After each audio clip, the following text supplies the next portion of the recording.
हूँ आपके साथ आयुषी शेखावत। केंद्रीय मंत्री गजेंद्र सिंह शेखावत संबोधित कर रहे हैं। चलिए सीधा ले चलते हैं आपको। 2030 में हमारे लिए तय किया था, हमने 2019 में उसको प्राप्त किया।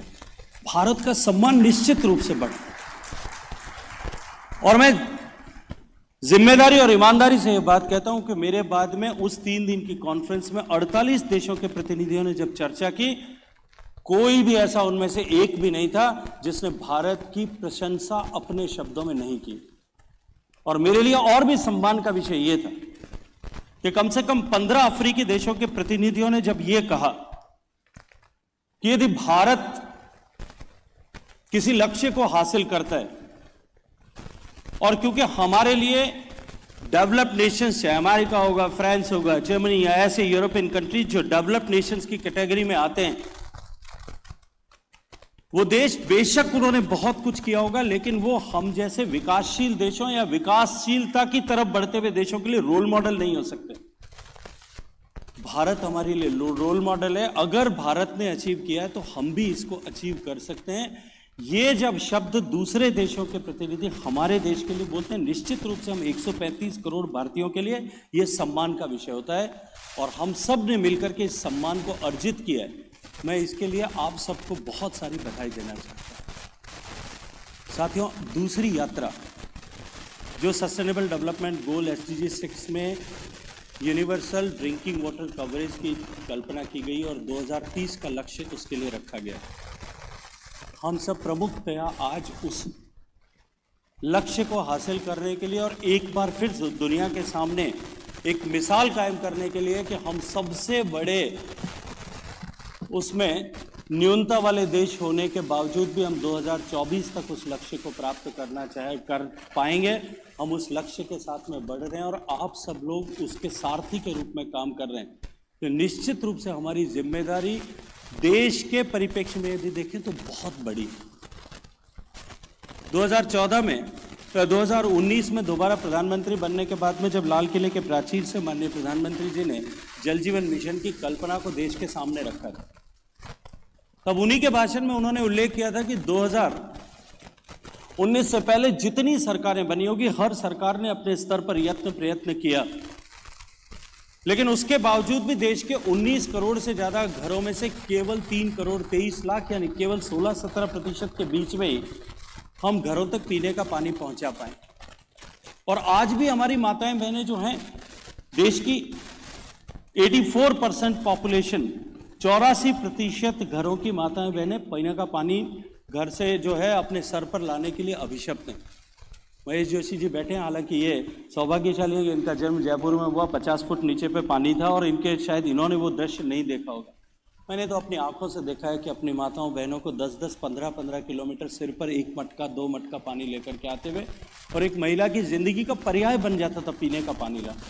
10-12 साल की उम्र से लेकर के 70 साल की उम्र तक निरंतर उसको नित्य प्रतिदिन ये परिश्रम करना होता था। और शायद अगर कोई उसको कैलकुलेट करे, पूरे जीवन में वो अपने पानी लाने के लिए जितना चलती थी, धरती की शायद टोटल सरकमफ्रेंस की 2-3 बार यात्रा करे, इतना परिश्रम करने के लिए वो अभिशप्त थी। देश में बहुत सारे हिस्से, राजस्थान भी उनमें से एक है, जहां प्रदूषण होगा, पीने के पानी में कहीं ना कहीं किसी न किसी तरह का जो है प्रदूषित तत्व महसूस और प्रदूषक तत्व महसूस होगा, चाहे मौजूद होगा, चाहे वो फ्लोराइड होगा, आर्सेनिक होगा, हैवी मेटल्स होंगे, आयरन होगा, और कहीं कहीं पंजाब जैसे प्रदेश में यूरेनियम भी रिपोर्टेड होगा। और एक माँ ये जानते हुए भी, ये तो वो शायद नहीं जानती होगी कि क्वालिटी क्या है और क्वालिटी का चैलेंज क्या है, लेकिन ये जानते हुए भी कि ये पानी पीने के कारण से मेरे परिवार के लोग जो हैं वो हमेशा हमेशा के लिए दिव्यांग होने वाले हैं, कुछ उनमें जो है फिजिकल डिटोरिएशन होने वाला है, लेकिन फिर भी वो उस पानी को पिलाने के लिए मजबूर अभिशप्त थी। उस दर्द से दूर करने की दिशा में माननीय प्रधानमंत्री जी ने जिस दिन ये कहा कि हम 2024 तक इस लक्ष्य को पूरा करेंगे, मुझे लगता है कि उस दिन देश की सरकार और प्रदेश की सरकारों से उस दिन से लेकर के आज तक देश की माताएं बहनें बहुत बड़ी अपेक्षा भाव की तरफ से जो है उन सब सरकारों की तरफ देख रही हैं। और मित्रों, हम सौभाग्यशाली हैं कि उनकी इस अपेक्षा को पूरा करने का अवसर हम सबको मिला है। 2019 में जब प्रधानमंत्री जी ने घोषणा की, ठीक उसके तुरंत ही बाद हमने देश के सारे ड्रिंकिंग वाटर से जुड़े हुए महकमे, क्योंकि अलग अलग प्रदेशों में अलग अलग तरह की व्यवस्था है, पब्लिक हेल्थ इंजीनियरिंग डिपार्टमेंट से जुड़े हुए जो है माननीय मंत्रियों का एक सम्मेलन दिल्ली में किया था अशोका होटल में। और क्योंकि जल राज्यों का विषय, हमने राज्यों के साथ में व्यापक चर्चा मंत्रियों के स्तर पर की और उसके बाद में हमने रीजनल कॉन्फ्रेंसेस, जैसे आज हम यहाँ आयोजित कर रहे हैं, हमने रीजनल कॉन्फ्रेंसेस पूरे देश भर में की। और उन रीजनल कॉन्फ्रेंसेस से हमने एडिशनल चीफ सेक्रेटरीज के साथ में बैठ करके, इंजीनियरिंग चीफ के साथ में बैठ करके, सुपरिंटेंडिंग इंजीनियर्स के साथ में बैठ करके, जमीन के हालात को समझ करके एक मोटा एक गाइडलाइन का स्वरूप देश के सामने 25 दिसंबर को रखा था। 25 दिसंबर 2019 मुझे लगता है जल जीवन मिशन में सबसे ज़्यादा महत्वपूर्ण तिथि होगी, क्योंकि उस दिन से हमारी ये यात्रा प्रारंभ हुई थी। दुर्भाग्य से 3 महीने बाद में कोविड की आपदा ने विश्व और भारत को भी जकड़ लिया। 3 महीने का केवल कालखंड था और ऐसा लगता था कि शायद सब कुछ ठहर गया। लेकिन आप सब लोगों का परिश्रम, आप सब लोगों की मेहनत, राज्यों की सरकारों का यत्न और साथ ही साथ में माननीय प्रधानमंत्री जी की ड्राइविंग फोर्स, कि इतनी बड़ी चुनौती के होते हुए भी आज 25 दिसंबर 2019 से जब हम 2022 की अप्रैल के महीने में बात कर रहे हैं, लगभग 27 महीने से कुछ 27.5 महीने के आसपास का समय हुआ होगा। देश में जहां 70 साल में 3 करोड़ 23 लाख कनेक्शन हुए थे, हम 6 करोड़ 20 लाख के आसपास कनेक्शंस इस 27 महीने में देने में कामयाब हुए हैं। मैं आप सबका, सब राज्यों की सरकारों का उसके लिए अभिनंदन करना चाहता हूँ। मित्रों, पिछले इस 27 महीनों में जो स्तर देश का 16-17% तक का, आज 50% के आंकड़े को लगभग हम छूने की दिशा में आगे बढ़े। लेकिन 2024 तक इस लक्ष्य को प्राप्त करने के लिए हमें बहुत गति के साथ में अभी भी काम करने की आवश्यकता है। लगभग हम मिड टर्म से भी थोड़ा आगे अब पहुंच गए। अब हमारे पास में केवल 2024 तक के लगभग 2 साल और 2 साल से 1 महीना ज़्यादा है या 1 महीना कम, ऐसा मान लें, अप्रैल तक के लिए लगभग 2 साल हम सब लोगों के हाथ में। और मैं जब विभिन्न राज्यों की प्रगति की समीक्षा करता हूँ, राज्यवार समीक्षा करता हूँ, बहुत सारे राज्य ऐसे हैं, तेलंगाना से लेकर के, गोवा से लेकर के, हरियाणा से लेकर के, उन राज्यों ने 100% के आंकड़े ऐसे छुए होंगे। हालांकि अभी उनकी भी जो है फाइनल वेरिफिकेशन और सर्टिफिकेशन अभी बाकी है, लेकिन उन्होंने अपने आप को IMS पे 100% तक हमने अचीव किया है, ऐसा घोषित किया है। हालांकि जब 100% की बात होती है तो मुझे थोड़ी चिंता भी होती है, क्योंकि जब ओपन डेफिकेशन फ्री भी हमने घोषित किया, उसके बाद में 1 करोड़ शौचालय LOB में बनाए, उसके बाद में NOLB में 1 करोड़ बन गए, और उसके बाद में भी अभी भी गैप्स जो आइडेंटिफाई हो रहे हैं। लेकिन फिर भी वो सर्टिफिकेशन की बात अगर एक तरफ रख दूं तो लगभग 100% के आंकड़े को लोगों, इन प्रदेशों ने छुआ है। अनेक केंद्र शासित प्रदेशों ने भी संपूर्णता के लक्ष्य को प्राप्त किया। पंजाब से लेकर के, गुजरात से लेकर के, महाराष्ट्र भी लगभग उस परिस्थिति में अभी नहीं पहुंच पाया, लेकिन अनेक राज्य ऐसे हैं जो 90% से लेकर 98% तक पहुंच गए। हिमाचल प्रदेश भी उनमें से एक है। लेकिन बहुत सारे राज्य ऐसे हैं जिनको अभी बहुत सारा काम करने की आवश्यकता है। उत्तर प्रदेश, वेस्ट बंगाल, राजस्थान, छत्तीसगढ़, झारखंड, ये बड़े प्रदेश हैं, जिन प्रदेशों को अभी भी इस लक्ष्य को हासिल करने के लिए बहुत तेजी के साथ में दौड़ना पड़ेगा।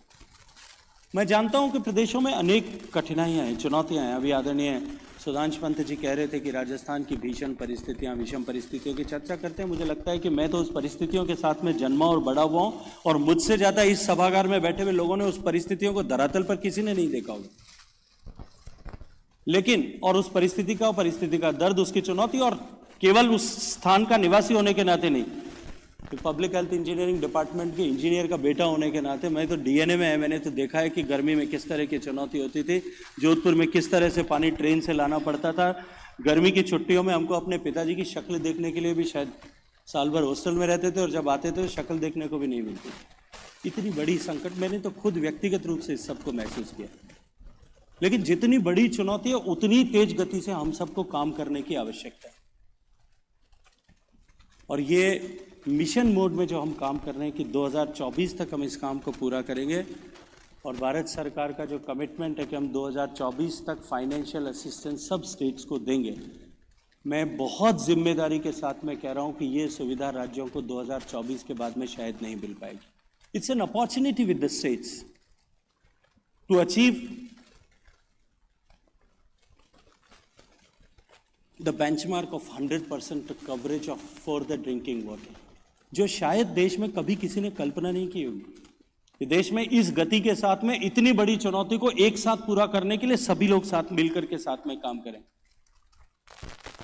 माननीय प्रधानमंत्री जी अक्सर एक बात कहते हैं कि कितनी भी बड़ी चुनौती अगर हो, 3-4 जो है एक साथ अवसर एक साथ हो, सरकारें उस पर पैसा खर्च करने को तैयार हो, पॉलिटिकल विल हो उसको करने की, सारे लोग एक साथ मिलकर के, तकनीकी प्रोवाइड करने वाले स्टेक होल्डर सब मिलकर के एक साथ काम करें और ये काम एक जन आंदोलन का स्वरूप ले ले, पीपल्स पार्टिसिपेशन उसके साथ में जुड़े तो निश्चित रूप से सफलता प्राप्त की जा सकती है। और हम इसी तरह के क्यूमुलेटिव एफर्ट्स के साथ में इस सफलता को प्राप्त करने के लिए आगे बढ़े थे। अपने अनुभव के आधार पर जो गुजरात का मुख्यमंत्री रहते के नाते उन्होंने अनुभव अर्जित किया था और गुजरात का मुख्यमंत्री रहने के नाते जो 74% कवरेज उस समय देश में एकमात्र प्रदेश था जिसने अचीव किया था।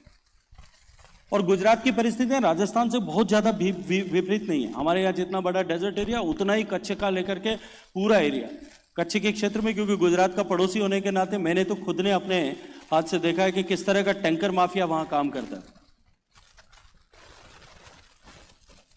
उन्होंने अपने अनुभव के आधार पर ये हमारा मार्गदर्शन किया कि जब तक गांव के लोग स्थानीय स्तर पर इसका ओनरशिप नहीं लेंगे, अभी आदरणीय विनी जी जो है बात कह रही थी चाय को लेकर के, उन्होंने उदाहरण दिया था, जब तक स्थानीय स्तर पर उसका ownership right from very beginning और the point of preparation of DPR अगर स्थानीय स्तर पर उनका इन्वॉल्वमेंट नहीं होगा तो हम जो है जन सहभागिता की कल्पना इस पे नहीं कर पाएंगे और इसमें सस्टेनेबिलिटी बनाए रखना बहुत बड़ी चुनौती होगी। देखिए अभी एक बार हम इंफ्रास्ट्रक्चर क्रिएट कर देंगे, इंफ्रास्ट्रक्चर क्रिएट करके उसको शायद एक बार ऑगमेंट करके हम चालू भी कर देंगे, लेकिन इतनी बड़ी, हम सब रिस्पॉन्सिबल पीएचई मिनिस्टर्स बैठे हैं, अभी जब कवरेज हमारे यहाँ 15, 17, 20% था तब भी हमारे पास जितना पैराफर्नेलिया था, जितना स्टाफ था, जितना मैन पावर था, जितना ह्यूमन रिसोर्सेज था, हम क्या उसको ठीक से तरीके से गर्मी में मेंटेन कर पा रहे थे? ईमानदारी से हमको स्वीकार करना पड़ेगा कि हम नहीं कर पा रहे थे, हमारे सामने संकट। लेकिन जब ये 100% तक पहुंच जाएगा उसी स्टेब्लिशमेंट स्ट्रेंथ के साथ में क्या हम उसको पूरा कर पाएंगे? Ultimately we will have to nurture and growth our people on the ground. हमको उनको स्किल करना पड़ेगा ताकि वो इन चुनौतियों का समाधान सीधे प्रत्यक्ष रूप से अपने स्तर पर कर सकें और गांव के लोगों की सहभागिता इसमें हो। इसी दृष्टिकोण से माननीय प्रधानमंत्री जी ने कहा कि इसका ओनरशिप गांवों के लोगों के पास में रहना चाहिए ताकि इसीलिए इसी क्रम में पानी समितियों की कल्पना की गई, इसी क्रम में उनका जो है स्किल डेवलपमेंट हो, उनकी ट्रेनिंग हो और वो इन रिसोर्सेज को मेंटेन करने की कर सकें। इस दृष्टिकोण से उन्होंने ये मार्गदर्शन किया और इसीलिए हमने इस इंपॉर्टेंस को समझते हुए किया है। पर मैं अपने अनुभव के आधार पर कह रहा हूं, मैं किसी राज्य विशेष की चर्चा नहीं करना चाहता। जिस गंभीरता के साथ में हमको विलेज वाटर सैनिटेशन कमेटीज बना करके उनके साथ में काम करना था, उनका इन्वॉल्वमेंट रखना था, वो हम नहीं कर पा रहे हैं, उसमें हम चूक रहे हैं और इसका परिणाम दूरगामी परिणाम होगा। मैं आप सबसे आग्रह करूंगा कि उसको बहुत गंभीरता के साथ में, और यदि हमने प्लानिंग के स्टेज से उनको इन्वॉल्व नहीं किया और बाद में अगर आप उसको रेट्रोस्पेक्टिव इन्वॉल्व करने की कोशिश करेंगे, कभी सफलता नहीं मिलेगी, कभी उसके सेंस ऑफ ओनरशिप नहीं आ सकेगा। मैं जिम्मेदारी के साथ में ये बात कर रहा हूं और अनुभव के साथ में ये बात कर रहा हूं। और केवल हम जो है हम village water and sanitation committee बनाते हैं, महिलाओं को उसके साथ में इन्वॉल्व करते हैं, वो उनको ऑपरेशन एंड मेंटेनेंस का भागीदार और जिम्मेदार बनाते हैं। हम केवल उनको काम नहीं देते साहब, उसके माध्यम से हम इतना बड़ा सशक्तिकरण का कार्यक्रम जो है वो अनायास उसके साथ में होता है। एक बिहेवियर चेंज का प्रोग्राम जो है कार्यक्रम उसके साथ में देश में होता है और आने वाले समय में उसके बहुत सकारात्मक और गुणात्मक परिणाम जो है उसके कारण से होने वाले। जब ये जल जीवन मिशन प्रारंभ हुआ था शुरुआत के दौर में, आदरणीय विनी जी अभी चिंता कर रही थी, शुरुआत के दौर में मैंने हर एक रीजनल कॉन्फ्रेंस में, क्योंकि मैं सब रीजनल कॉन्फ्रेंस में गया और मैंने 2-2 दिन तक सबके साथ में बैठ करके बात की। मैंने उन समय सारे राज्यों के चीफ सेक्रेटरीज के लेवल पर भी और मिनिस्टर्स के लेवल पर भी सब और अधिकारियों के लेवल पर सबको बार बार रिट्रेट करके एक बात कही थी कि जो मल्टी विलेज स्कीम्स है जिनका गेस्टेशन पीरियड अपने आप में 2 से 3 साल का होगा, 36 महीने से कम में पूरा नहीं कर पाएंगे। उन सारी स्कीम्स को डिजाइन करके उनके सबसे पहले उन पर काम शुरू करना चाहिए, ताकि 3 साल में हम उनको पूरा कर सकें, और जो लो हैंगिंग फ्रूट्स हैं उनके ऊपर हम जो है साइमल्टेनियसली साथ में काम करते रहें, तो हम जो है एक बैलेंस हमारे उसके बीच में बना रहेगा। और अब जब मैं मिड टर्म रिव्यू मीटिंग्स पे जाता हूं तब मुझे राज्य चिंता करते हुए दिखाई देते हैं। अभी 3 दिन पहले ही मध्य प्रदेश के प्रतिनिधि मुझे कह रहे थे, additional chief secretary Malay Srivastava साहब कह रहे थे कि सर अब हमारी बचकी हुई स्कीम्स हैं, उनका गेस्टेशन पीरियड 3 साल होता है, हम कैसे कर पाएंगे। तो मैंने उनसे पूछा कि क्या आपको यह पहले पता नहीं था कि ऐसी परिस्थिति आपके सामने आएगी। आज भी हमारे पास में समय, मित्रों, आज से हमारे पास में 2 साल का काल समय शेष, और मैं नहीं मानता कि कोई भी ऐसी मल्टी विलेज स्कीम ऐसी हो सकती है, चाहे वो कितनी भी लंबाई की हो, कि उसको अगर ईमानदारी से इंप्लीमेंट करने के लिए हम इस सभागार में बैठे हुए लोग तय कर लें, चाहे मंच पे बैठे और मंच के सामने बैठे हुए लोग, वो पूरी नहीं हो सकती 24 महीने में। इसको मैं स्वीकार नहीं कर सकता, क्योंकि मैं इंजीनियर का बेटा हूं और मैंने ये सब काम होते हुए देखा है। और आज तो परिस्थितियां परिवर्तित हो गई, आज सब कुछ मैकेनाइज्ड हो गया। इसलिए हमको, मैं फिर आप सबसे आग्रह पूर्वक कहूंगा कि जो मल्टी विलेज स्कीम्स हैं, जहां बड़ी चुनौतियां हैं, उनको हमको तुरंत बिना समय गंवाए अगले 1 महीने के समय में उसकी SLSC करा करके अगले 3 महीने में उनको टेंडर करके काम उसका चालू करना ही चाहिए, वर्क ऑर्डर इशू करके, ताकि हम समय रहते उस लक्ष्य को पूरा कर पाएं। क्योंकि फिर मैं कहूँगा कि 2024 के बाद में इस तरह की फाइनेंशियल आउटले और फैसिलिटी स्टेट को सेंटर के द्वारा मिले, इसके लिए कैबिनेट ने और भारत सरकार ने और पार्लियामेंट ने मुझे आज तक तो अनुमति नहीं दी। इसलिए आगे ये व्यवस्था रहेगी कि नहीं रहेगी, इसके बारे में मैं आज नहीं कह पाऊंगा। और मैं आज तो जिम्मेदारी से यही बात कहूंगा कि आने वाले समय में ये व्यवस्था नहीं रहने वाली है, ये सुविधा नहीं रहने वाली है। इसलिए कमिटेड लायबिलिटी जो अभी क्रिएट हो जाएगी, ये आप लोगों के लिए, स्टेट्स के लिए और बड़ी चुनौती बनने वाली है। इसलिए मैं आग्रहपूर्वक कहूंगा कि हम इस दिशा में और गंभीरता के साथ में और तेजी के साथ में काम करें। कंटेमिनेटेड वाटर रिसोर्सेज को लेकर के 2017 से, जहां इस तरह के वाटर कंटेमिनेशन अफेक्टेड हैबिटेशन हैं, 2017 से स्कीम चल रही। हमने NRDWP में भी वाटर क्वालिटी सबमिशन में इसके ऊपर आग्रहपूर्वक बार बार प्रदेशों को कहा था कि हम इसके ऊपर गति बढ़ाएं, इस पर काम करें, ताकि ये समाधान हम इसका दे सकें। हमने उसमें फ्लेक्सिबिलिटी भी दी, हमने इंसेंटिव भी उसमें दिया, जल जीवन मिशन में भी हमने उसको इंसेंटिवाइज किया। लेकिन अभी भी बहुत सारे प्रदेशों में बड़ी चुनौती अभी भी जस की तस खड़ी है। देखिए, हमारी जिम्मेदारी है कि हम 21वीं सदी में यदि हम मल्टी विलेज स्कीम नहीं कर पा रहे हैं, तो इमीडिएटली किस तरह का हम जो है एक स्टॉप गैप अरेंजमेंट, एक time being arrangement, common water treatment plant लगा करके किस तरह से दे सकते हैं, इसके ऊपर हमको काम करना चाहिए। हमने स्कूल और आंगनवाड़ीज में कम से कम अपनी आने वाली जनरेशन के बचपन को बनाए रखने के लिए उनको ठीक शुद्ध पानी मिले, हमने इसकी दिशा में भी कि इन दोनों ही इंस्टीट्यूशंस में पीने का पानी, गुणवत्ता का पानी बच्चों को मिले, इसके लिए एक मिशन प्रारंभ किया था। पहले 100 दिन का किया, फिर 1 साल का किया। मुझे खुशी है कि हमने बहुत बड़ी उसमें एक जो है छलांग लगाने में कामयाबी प्राप्त की। हम लगभग 80% के बेंचमार्क तक आकर के खड़े हुए। लेकिन शेष बचे हुए 20% लोग भी हमारी ही जिम्मेदारी है, हमको ही उनके लिए करना है। इसलिए उसको उस काम में भी और अधिक गति के साथ में काम करने की आवश्यकता है। जब जल जीवन मिशन लागू किया था तब माननीय प्रधानमंत्री जी ने एक बात कही थी कि ये केवल इंफ्रास्ट्रक्चर डेवलपमेंट प्रोग्राम नहीं, ये एक होलिस्टिक सॉल्यूशन के रूप में बने। उन्होंने कहा था कि अध्ययन करना चाहिए कि अब से पहले जितने एफर्ट्स देश के प्रदेशों ने किए, कहाँ अच्छा हुआ, कहाँ जो है फेलियर्स हुए और उसके क्या कारण थे, इस सब का ठीक से जांच के अध्ययन करोगे तो इसका एक होलिस्टिक सॉल्यूशन बन पाएगा। और जल जीवन मिशन में 3 कंपोनेंट्स, 3 पिलर्स उसके बाद में तय किए गए। पहला था सस्टेनेबिलिटी ऑफ सोर्स, पहली चीज होनी चाहिए। मुझे बहुत सारे स्टेट्स में बहुत सारी जगहों से जो है धरातल से ग्राउंड रिपोर्ट्स मिलती हैं कि हमने इंजीनियर्स ने, क्योंकि मैं इंजीनियर का स्वभाव, फिर कहूंगा इंजीनियर का बेटा हूं, इंजीनियर का स्वभाव मैं जानता हूं कि उसका इंटरेस्ट सिर्फ इंफ्रास्ट्रक्चर लेइंग में, उसका इंटरेस्ट जो है कि किस तरह से पहले टंकी बने, पाइप डले, ये बने, पानी आएगा तब आ जाएगा। सस्टेनेबिलिटी ऑफ सोर्स की चिंता आज भी जिस गंभीरता के साथ में होनी चाहिए हम नहीं कर रहे। और क्योंकि भारत में सबसे ज्यादा ग्राउंड वाटर डिपेंडेबिलिटी हमारी है, 65% of our average national average are requirements are met out of underground water, we are dependable on underground water, इतनी बड़ी स्तर पर है। और अंडरग्राउंड वाटर जिस तरह से जिस तरह से हमने अब्यूज किया है, जिस तरह से हमने ओवर विड्रॉल किया है, उसके कारण से जो संकट बढ़ रहा है, हम सस्टेनेबिलिटी पर अगर गंभीरता से काम नहीं करेंगे तो ये जो है हमारे लिए आने वाले समय में, आने वाले सरकार पे, शायद आप और हम इस कुर्सियों पर रहेंगे नहीं रहेंगे, लेकिन आने वाले समय में इन कुर्सियों पर, चाहे इधर की कुर्सी और इधर की कुर्सी पे जो बैठेंगे, उनके लिए एक गंभीर संकट और चुनौती पैदा हो जाएगी। इसलिए सस्टेनेबिलिटी ऑफ सोर्स पे हमको साइमल्टेनियसली उसी गंभीरता के साथ में काम करना है। इंफ्रास्ट्रक्चर हमने बनाया, ड्रिंकिंग वाटर के 3 कंपोनेंट जो हैं वो क्वालिटी, क्वांटिटी और कंटिन्यूटी, इन 3 के ऊपर जो है हमको साथ में काम करना है। वाटर क्वालिटी पर इस देश में कहीं कोई कभी चर्चा नहीं होती। 2019 से पहले आप सब लोग, मैं आपसे भी प्रश्न कर सकता हूं, आप तो जलदाय विभाग से जुड़े हुए लोग हैं, शायद इस विषय को जानते होंगे।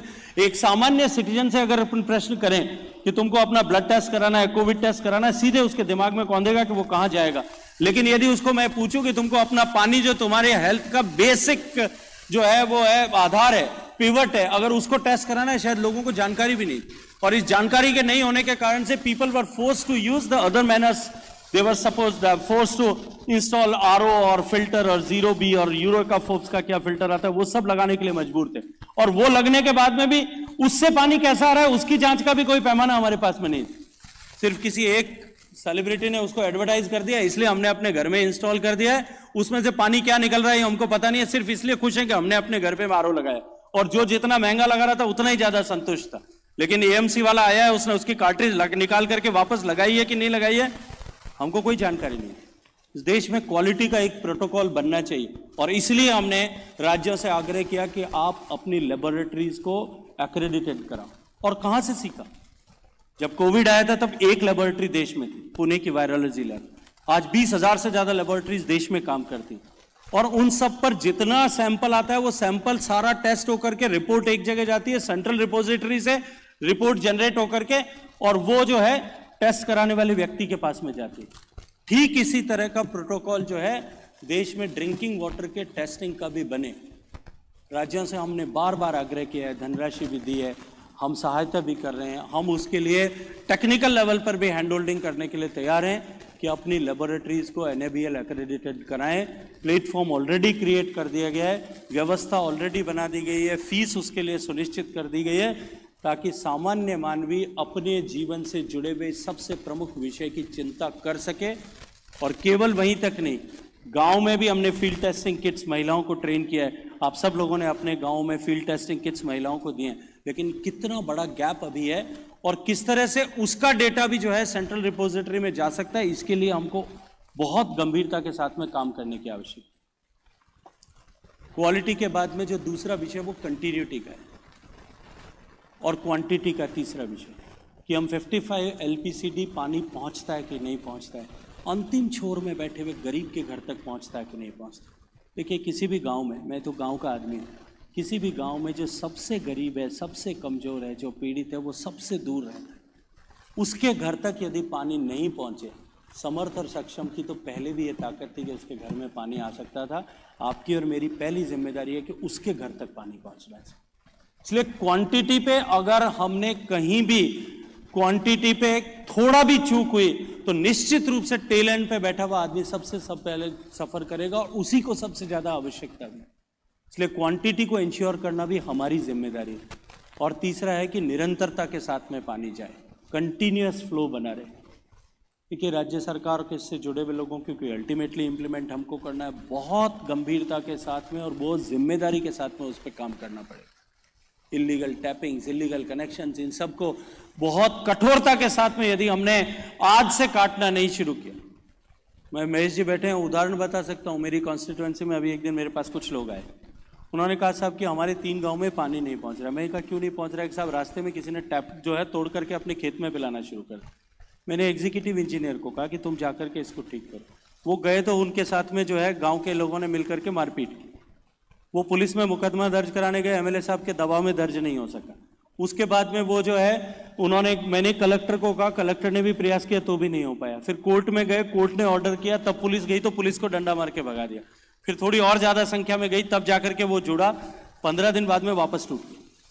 हमको बहुत कठोरता के साथ में हम दोनों तरह के पक्षों के लोगों को इन सब विषयों पे काम करना पड़ेगा। और इसके बाद में जो सबसे इंपॉर्टेंट विषय थर्ड कंपोनेंट है, क्योंकि हमने इसकी इन सब के मॉनिटरिंग पे IoT बेस्ड सिस्टम्स हैं, हमने सेंसर बेस्ड सिस्टम्स डेवलप किए हैं और हमने राज्यों के साथ में उन तकनीकियों को साझा किया है कि इस तरह के सिस्टम, सर्विलांस सिस्टम हम लगाएं ताकि हर एक व्यक्ति तक इसका लाभ पहुंच रहा है, इसको सुनिश्चित किया जा सके। And the third and most important component, एक समस्या का समाधान हम कर रहे हैं कि घर तक पीने का पानी पहुंचे, लेकिन उस समस्या से वापस आगे निकल करके उस चुनौती को समाप्त करने के लिए के कारण, उस चुनौती को तो हम समाप्त कर पाए, लेकिन घर में जो पानी जाता है, सामान्य आकलन यह है कि 75% water is excreted as a grey water from household, either from the kitchen or from the bathing space. वो जो पानी निकलता है उसका ट्रीटमेंट यदि नहीं किया तो गांव में एक नई चुनौती खड़ी होने वाली है कि गंदे पानी के तालाब इकट्ठे बन जाए। हम उसको एज ए रिसोर्स किस तरह से यूज कर सकें, वो पानी आया है, वो पानी को कैसे हम उसको मोनेटाइज कर सकते हैं। उस पानी को ग्रे वाटर का ट्रीटमेंट बहुत सामान्य विषय है और बहुत सारी टेक्नोलॉजीज उसके लिए हमने स्टेट्स को सजेस्ट भी किए, उनके साथ में शेयर भी किए। And this is this era, ये जो 5 साल का कालखंड है, it's an opportunity for us, because उस ट्रीटमेंट के लिए हमारे पास में फंडिंग अवेलेबल है, नरेगा से पैसा मिलता है, 15 फाइनेंस कमीशन की ग्रांट में 30% ग्रांट जो है वो इसी के लिए टाइड अप है, और उसके बाद में स्वच्छ भारत मिशन उसको सप्लीमेंट करता है, जल जीवन मिशन में उस पर टॉप अप ग्रांट मिलती है। 4 चीजों को कन्वर्ज करके हम गांव के जो है ग्रे वाटर ट्रीटमेंट को इंश्योर कर सकते हैं, that water it can be utilise for irrigation, if there are any industries then it can be utilise for industry, और अगर कुछ नहीं है तो सोर्स सस्टेनेबिलिटी के लिए उसको ग्राउंड वाटर रिचार्ज के लिए काम लेना शुरू कर दें। 100% पानी निकालेंगे, 80% रिचार्ज करेंगे, हमारा वाटर बैलेंस कभी खत्म नहीं हो।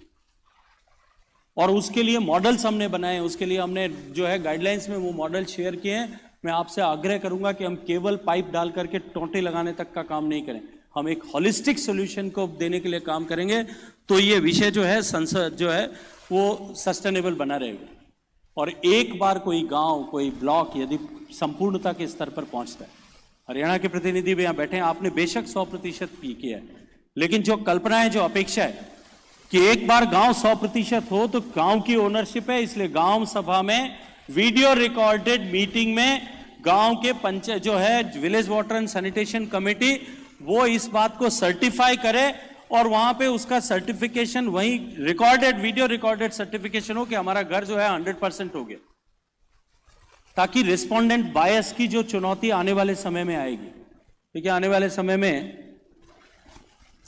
जो है सेंसस होगा और सेंसस के समय ये प्रश्न आएगा कि आपके घर में पीने का पानी आता है कि नहीं, आपके घर में शौचालय है कि नहीं। सामान्य हमारी मानसिकता जो है आवाम की, वो मानसिकता ये है कि शायद कुछ और मिलने वाला होगा तो वो कहता है कि नहीं साहब मेरे तो नहीं है, वो तो मेरे नहीं, मेरे बेटे घर में है, मेरे थोड़ी है। तो इस रेस्पोंडेंट बायस से बचने के लिए ये जरूरी है कि हम इनको जो है हम गाँव में, गाँव समिति, गाँव सभा में बैठ कर के ये डिक्लेयर करें कि हमारे घर में कोई बाकी नहीं रहा। और सामूहिकता के साथ में यदि डिक्लेयर होगा तो कहीं किसी विद्वेष के कारण से, कहीं किसी लापरवाही के कारण से, चाहे कंट्रैक्टर कंसेशनर के लेवल पे हो, चाहे इंजीनियर के लेवल पे हो, चाहे गांव में बैठे लोगों में आपस में कहीं मतभेद के कारण से कुछ लोग छूट गए हैं, वो छूटने से शेष रह जाएंगे, वो बाकी बच जाएंगे। हम होलिस्टिक सॉल्यूशन हर एक व्यक्ति को, अंतिम व्यक्ति तक भी वो सुविधा पहुंचा पाएंगे। इसलिए इस सर्टिफिकेशन के लिए भी हमको साइमल्टेनियसली एफर्ट्स करना पड़ेगा। अब जहां 100% हो गया है वहां हमको वापस एक्सरसाइज करके पंचायती राज के साथ में मिल करके इस एक्सरसाइज को पूरा करने की आवश्यकता है। और ये मैं इसलिए कह रहा हूं, मैं अपने अनुभव के आधार पर कह रहा हूं कि जब स्वच्छ भारत मिशन में हमने अपने आप को ODF डिक्लेयर कर दिया, लेकिन जब उसका सेकंड ऑर्डर सर्वे की बात आई तो आज मैं राज्यों के आंकड़े देखता हूं तो उसमें इतनी न्यूनता अभी भी, और राज्य अब उससे परहेज करने लगे हैं क्योंकि उनको लगता है कि कहीं हमारे जो